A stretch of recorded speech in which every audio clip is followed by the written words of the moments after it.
Are we still talking about UFOs? Yeah, I guess so. Well, good, because we have a story for you that reflects the most fascinating aspect of ufology: actual contact.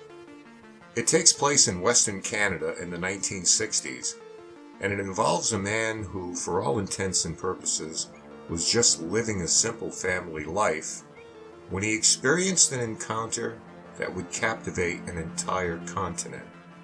So, don't wander too far out in the woods alone tonight, because this one's extremely strange. The year is 1967, and when mechanic and amateur geologist Stefan Michalak returned home from a prospecting outing near Falcon Lake in Whiteshell Provincial Park in Manitoba, Canada, he was clearly not in the same condition as when he left. Stefan looked pale and exhausted, and according to his son Stan, who was 9 years old at the time, a horrible odor permeated the room where his father went to lie down that resembled the unpleasant combination of sulfur and a burning engine, and recalled it literally emitting from the pores of his father's body. At the time, no one was yet fully aware of what had transpired on his trip, but the resulting fallout would soon plunge the entire Michalak family into chaos and turmoil, and Stefan's bizarre experience that day at the lake would soon become one of the world's most absorbing UFO encounters.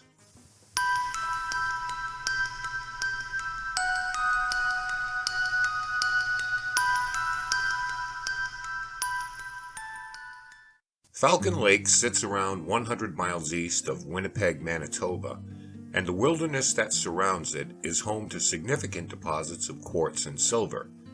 In 1966, Stefan Michalak had staked some claims in that area and wished to return there in May of the following year to continue his exploration. The 51-year-old Michalak was an industrial mechanic by trade, and before moving his families to Saskatchewan, Canada in 1957 from his native Poland, was a military policeman of high character and honor. As a soldier, he was captured by the SS, and because of his future wife Maria's relationship with him, she and two sisters were arrested and sent to Ravensbrück concentration camp for women in 1943. Where they were among the fortunate to survive until their liberation in 1945. Stefan fled Poland to escape arrest by the communist regime as he clandestinely fought against it. He finally got his family out to join him in Canada. Stefan and Maria were in no uncertain terms badasses. It was May 20th of 1967 when he came upon a vein of quartz near the Precambrian Shield, which signaled potential deposits of nickel or even gold. As he chipped away at the quartz, he was suddenly startled by a large group of geese that abruptly began making an ungodly amount of noise, then quickly took flight as if something had spooked them. Looking around and then upward to locate the reason for the commotion, he spotted two cigar-shaped objects in the sky, emitting a reddish-brown glow, some 150 feet away from where he stood. He looked on as one began a steady descent, eventually landing on a flat section of rock, whereupon it took on the shape of a disc. The other object remained aloft for a few more minutes before it took flight from the area. He estimated the disc to be somewhere in the vicinity of 35 feet in diameter and around 15 feet in height. At first assuming it was likely some form of experimental military craft with possibly U.S. origins, he spent the next half hour drawing a sketch of the vessel. When he finished, he decided to carefully approach the vehicle, and as he did, he was greeted by the smell of sulfur and the feel of warm air, coupled with the sounds of motors winding up with sporadic blasts of air coming from it. He described the craft alternating between glowing red and gray, similar to heated stainless steel. Now, I like the aspect of this that Stan didn't jump to a wild conclusion about what he was seeing, and he took the Occam's razor approach, that what this was likely had a terrestrial explanation. Just some flyboys putting this new jalopy through its paces.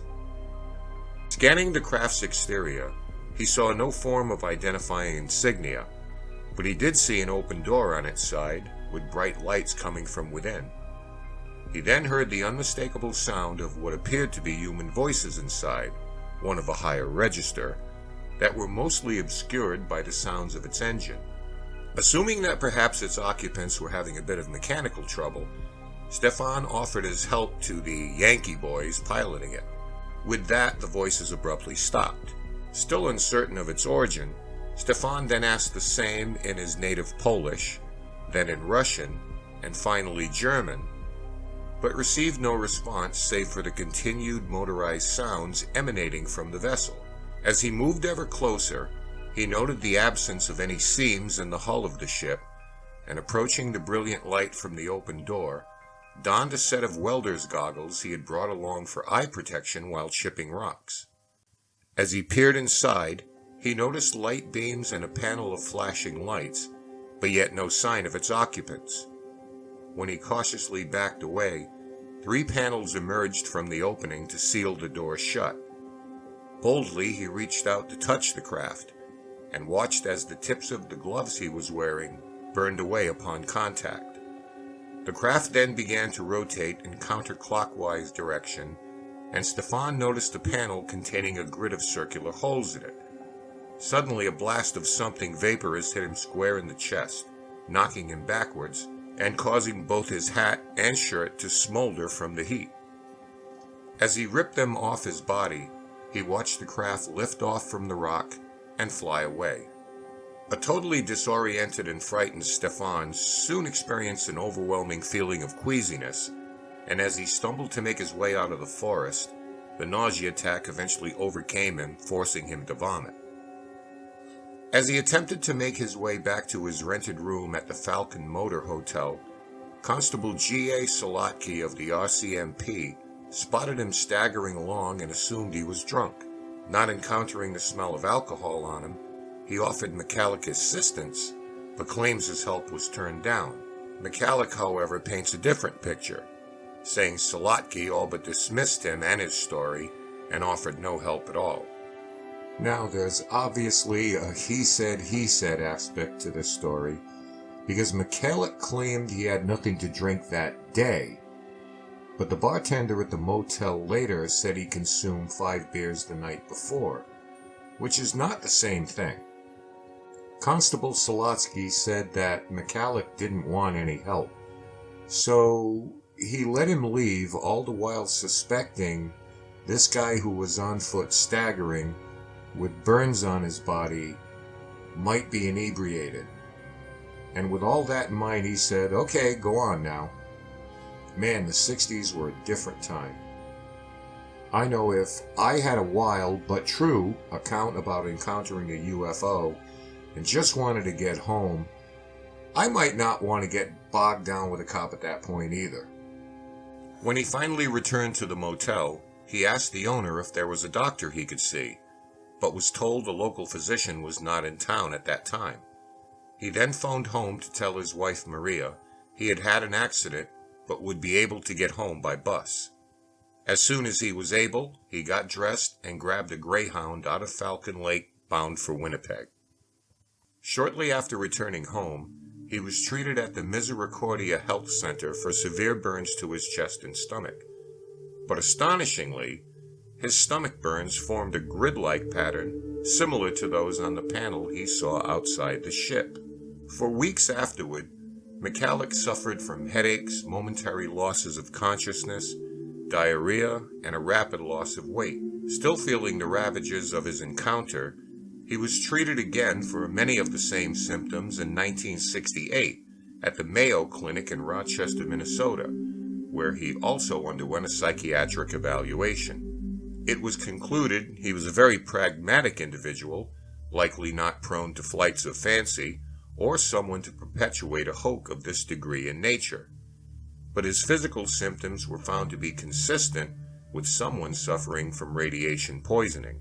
Stefan felt, as a former military policeman, that it was his duty to report what he had seen and its aftermath, to encourage anyone else who encountered this thing to keep their distance. Perhaps as part of this sense of responsibility to full disclosure, Michalak told his story to the Winnipeg Tribune under the heading, "I was burned by a UFO." But he would have lasting regrets about ever doing so, as the RCMP, various government agencies, media types, and the general public would form a revolving line of official visitors and civilian gawkers to the Michalak home, with the growingly unwanted attention continuing for years to follow. Along with the RCMP, the Royal Canadian Air Force, and the Department of National Defense, the United States Air Force, as part of the Condon Committee, also joined in the investigation. As far as cooperation from Michalak, he was still very ill and could not yet consume solid food, so his participation was limited until such time as his health improved. Young Stan would have to endure a constant rash of teasing and bullying at school, with people following him to ask him about what had really happened to his dad. Later on, Stefan would write a manuscript of his accounts that was published in Poland, and in it he expressed his increasing desire to simply break off contact with the outside world. Now, this elevated attention on Stefan was also a siren call for skeptics to do their very best to poke holes in the story, question the family's character, and ultimately suggest Stefan was probably having some type of psychotic episode. Then, based on the claims of the hotel bartender and the dubious cop, the almost inevitable conclusion was reached that Stefan was boozing it up that night and wanted to hide the real reason for his injuries. Skeptics floated the idea that Michalak's burns came as a result of an accident stemming from intoxication, and that for whatever reason, he was trying to conceal their cause. They also speculated that by concocting a story about a rogue UFO, it might scare other prospectors from entering the area. One also claimed the marks were not burns, but an allergic reaction. I get those reactions too, to skeptics who like to throw crap against the wall and hope something sticks. Investigators had already visited the alleged landing site, and what they found remains somewhat perplexing to the present day. Stefan's gloves, shirt, and various tools were still there, and after being analyzed at RCMP labs, no obvious cause or trace evidence was found for how they were burned.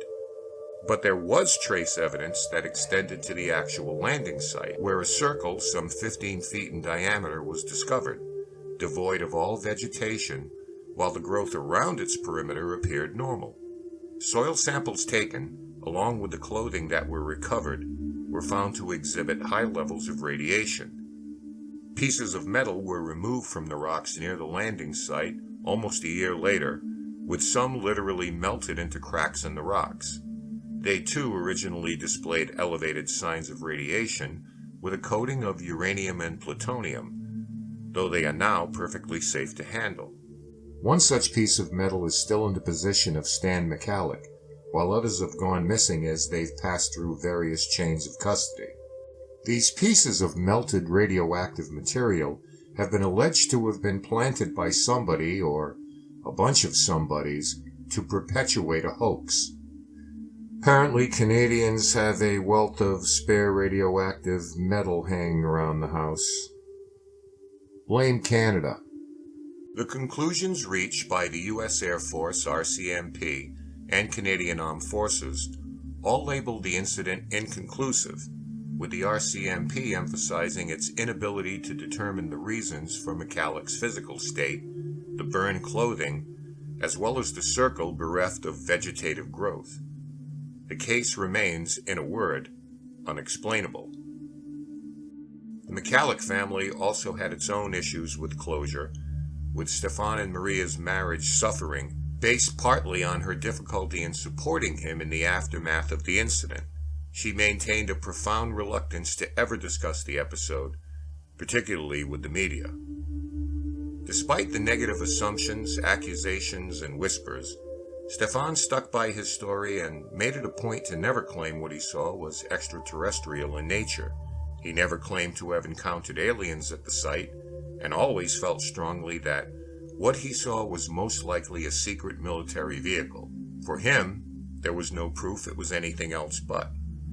His injuries and symptoms would reappear from time to time and continue until he died at the age of 83 in 1999. To the end, he would express regret that he ever came forward with his story. As for Stan Michalak, he set a course to prove his father's story was real. In 2017, he partnered with Canadian ufologist Chris Rutkowski to publish When They Appeared, Falcon Lake 1967, the inside story of a close encounter, in which they also rely on eyewitness testimony from others who came forward to claim they saw similar crafts in the sky that day. A year later, the Royal Canadian Mint announced they would issue a $20 non-circulating silver coin as part of Canada's Unexplained Phenomena series to commemorate the incident. Only 4,000 of these coins currently exist. Documents related to the encounter now lie in the University of Manitoba that include the articles of burnt clothing. And nearby Falcon Ranch, owned by Devin and Kendra Emery, now owns the land on which the incident occurred and offers a UFO tour to anyone wishing to visit the site. When you hear stories about UFOs or encounters with extraterrestrial life forms, it's okay to be a little skeptical because despite the growing data we're seeing about pilot engagements with UAPs, it's still a lot to wrap your head around. And remember, in this case, Stan, or Steve's as he was known, his encounter took place in 1967, when tales of this kind of odd sighting were not looked upon with anywhere near the open-mindedness that we might extend today. So what do you want in a witness? Strong character, consistency, trustworthiness, objectivity, a clean background, qualities that Stan Michalak displayed in spades, plus a refusal to declare anything non-terrestrial was going on that day. Investigators are supposed to make sense of situations that often don't make a lot of sense, but when the witness is in a heightened state of anxiety or physical distress in this case, normal expectations don't apply to them as they might to others in a more, shall we say, down-to-earth situation.